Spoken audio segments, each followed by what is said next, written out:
O Agenda Econômica está de volta conversando com Renato da Fonseca, que coordena a pesquisa da Confederação Nacional da Indústria, que mede o Índice Nacional de Expectativa do Consumidor. Renato, a gente falava no bloco anterior do processo de desindustrialização, você falou da questão do custo Brasil com seus vários itens, eu gostaria que a gente continuasse abrindo essa questão do custo Brasil, mas eu queria ainda retomar a questão da mudança, né, desse processo de desindustrialização e do crescimento da volta do setor agrícola. Por que a nossa indústria não trabalha junto, não está industrializando o que a gente produz na agricultura? Olha, primeiro ponto, acho que é importante colocar que, às vezes, aparece um debate de indústria contra agricultura, contra setor de serviços. Já foi o tempo que essas coisas eram separadas. Ou seja, hoje você tem processos produtivos que dependem imensamente de serviços e produtos industrializados que dependem da agricultura ou da extração mineral, né? Ou seja, dos recursos naturais. A gente tem uma agricultura, um setor de extração mineral muito forte, porque a gente tem recursos naturais, assim como, por exemplo, os Estados Unidos têm, assim como o Canadá e a Austrália. Ou seja, sempre vai ser um setor importante. A questão que você colocou que vale a pena uma reflexão. Ou seja, por que a nossa indústria, principalmente a indústria que beneficia esses produtos agrícolas, não é mais forte? O que talvez atrapalhe que o Brasil tenha que exportar o café em grão para os países desenvolvidos, e esses países fazem o processamento do café solúvel ou de outras variedades, né? E isso está ligado ao custo Brasil.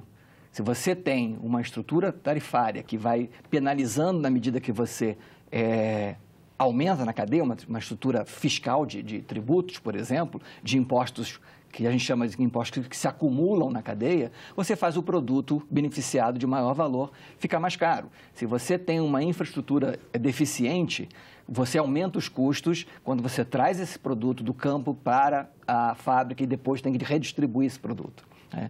Então, é preciso que o Brasil invista na redução desses obstáculos à competitividade que a gente chama de sistêmico, que tem que melhorar a infraestrutura, tem que reduzir a burocracia, eu tenho uma legislação sem insegurança jurídica, eu tenho que saber, por exemplo, eu posso terceirizar ou não posso terceirizar hoje, tá? O que é a terceirização? Tá? O mundo inteiro faz isso, né? E você pode ter empresas brasileiras fazendo parte do seu processo lá fora, né, comprando parte lá fora, mas se fizer isso aqui dentro, corre o risco de ser taxado como terceirização e que, dependendo da interpretação, isso pode ou não pode. Então, a gente precisa modernizar o nosso arcabouço legal para incentivar os negócios, para aproveitar a produtividade e assim a gente vai conseguir escalar, eu diria assim, subir na cadeia produtiva e começar a produzir produtos de maior valor.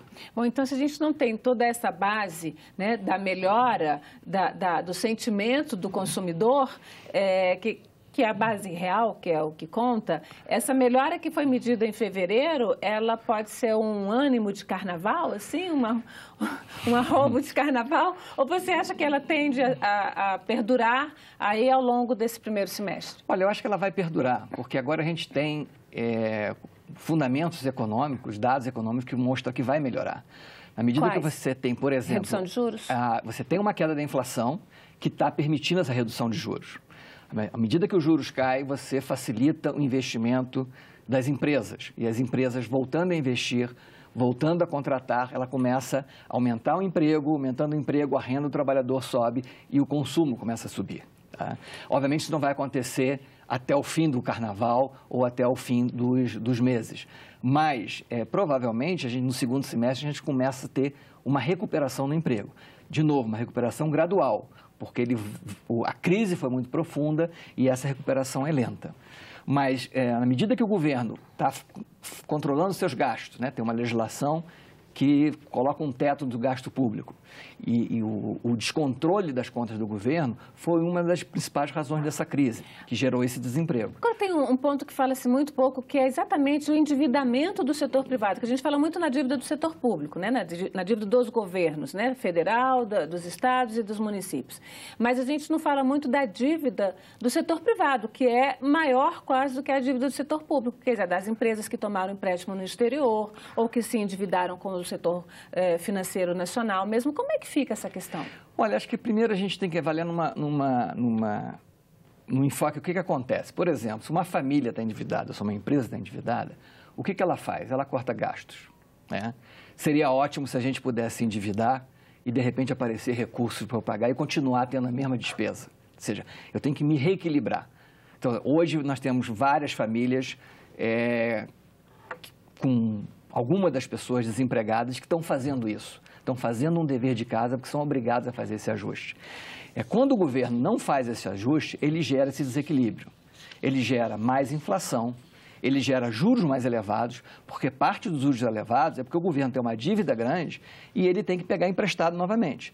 Então, se uma empresa tem uma dívida grande e cada vez mais ela vai ao banco pedindo mais emprestado, o que o banco faz?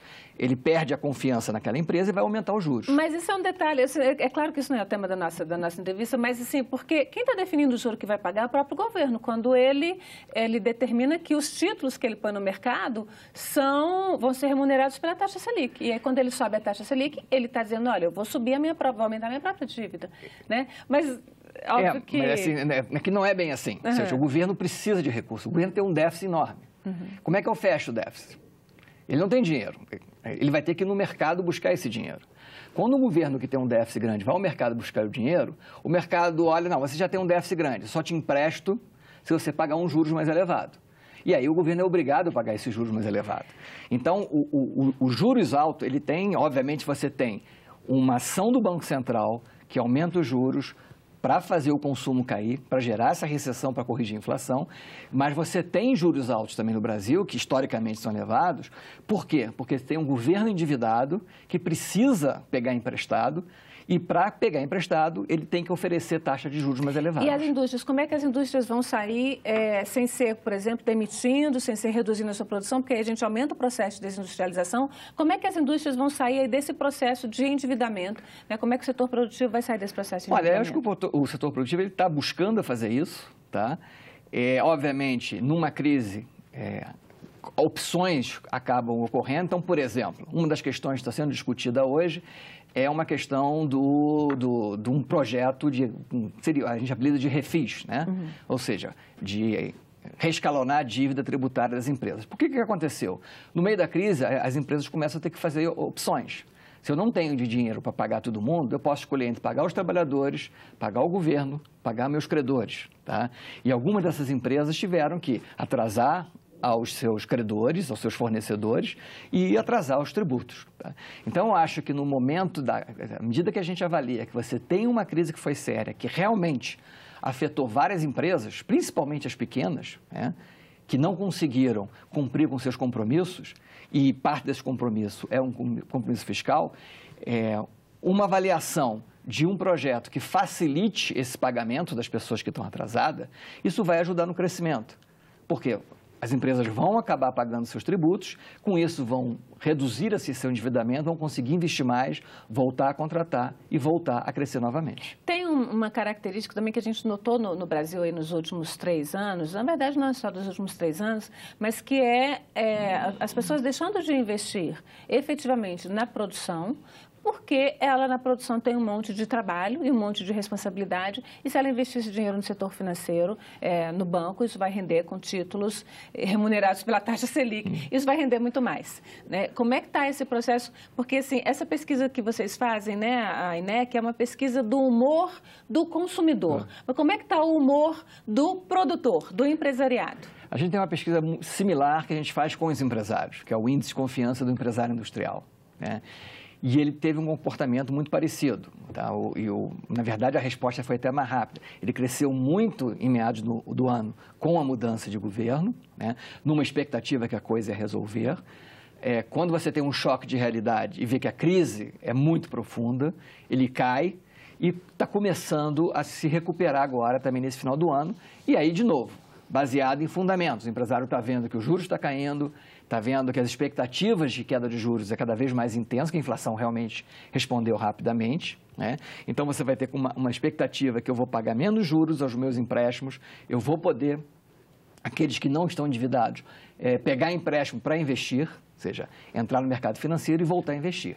E é interessante quando a gente também, só um ponto, é quando fala, não, mas o empresário prefere botar o dinheiro no sistema financeiro do que na empresa. Se fosse assim, nós não teríamos empresas nenhuma, né? Ou seja, há empresas. Obviamente que você pode ter pessoas que vai tomar uma decisão, onde eu coloco o meu recurso, tá? E abrir um negócio, abrir uma empresa não é uma coisa simples, não é uma coisa, é preciso ter algum conhecimento, ter algum preparo, ter algum estudo, né? Tá aí o Sebrae para ajudar os novos empreendedores nessa tarefa. Mas o que a gente vê é que as empresas continuam investindo na produção. Por que elas pararam de produzir? Porque a demanda caiu. Vamos falar um pouquinho sobre isso. A demanda caiu, isso é uma coisa fundamental, né? As pessoas perderam o emprego, pararam de comprar, já estão endividadas, esse círculo aí vicioso, né? Vamos falar um pouquinho de uma outra coisa que é a exportação, que você citou lá atrás. O Brasil exporta muito pouco. Eu estava fazendo um estudo sobre a África, o comércio do Brasil com a África tem 1 bilhão de habitantes. O comércio brasileiro com a África é nada, praticamente, desindustrializados. Por que a gente não está buscando esses mercados onde talvez a competição ainda seja menor? Olha, mas também é um mercado pequeno. O Brasil, eu acho que a gente não pode ignorar nenhum mercado. O Brasil, no passado, fez uma aposta que eu acredito que foi equivocada. Uma aposta em focar no mercado sul-sul. Em países muito parecidos.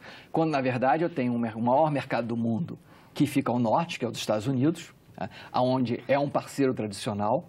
A gente tem a União Europeia, que é um outro mercado muito forte, e que a gente deveria estar focando neles também. Ou seja, eu vou descobrir novos mercados, mas eu não posso abrir mão de mercados estabelecidos e fortes. E um mercado que eu comecei a sofrer uma concorrência muito forte dos asiáticos. E quando a gente percebeu, os asiáticos estavam vendendo não só aqui dentro, mas tomando o mercado da Argentina, tomando o mercado da Colômbia e de outros países da América do Sul. E aí a questão por que o Brasil começou a perder mercado assim, lá fora e aqui dentro?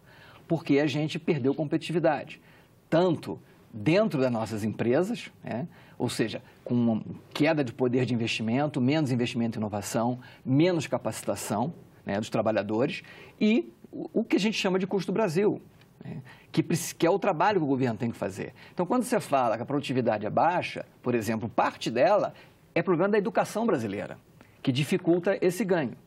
Então, para a gente recuperar o mercado novamente, conseguir brigar com os asiáticos, a gente tem um esforço muito grande das nossas empresas, mas também fora, tratando desses temas que não são fáceis, como educação, melhorar a infraestrutura, reduzir a burocracia num governo que está acostumado a viver com essa burocracia. Roberto, muito obrigada pela sua presença. A gente vai ter que fazer um outro programa para continuar tratando isso. E vamos esperar que o humor do brasileiro se mantenha-se animado para ver se volta, de fato, retoma o processo industrial. Sim, vamos torcer que a economia realmente ache o caminho do crescimento, que as pessoas comecem a recuperar seus empregos e que o Brasil volte a crescer como estava crescendo há uns 5 anos atrás.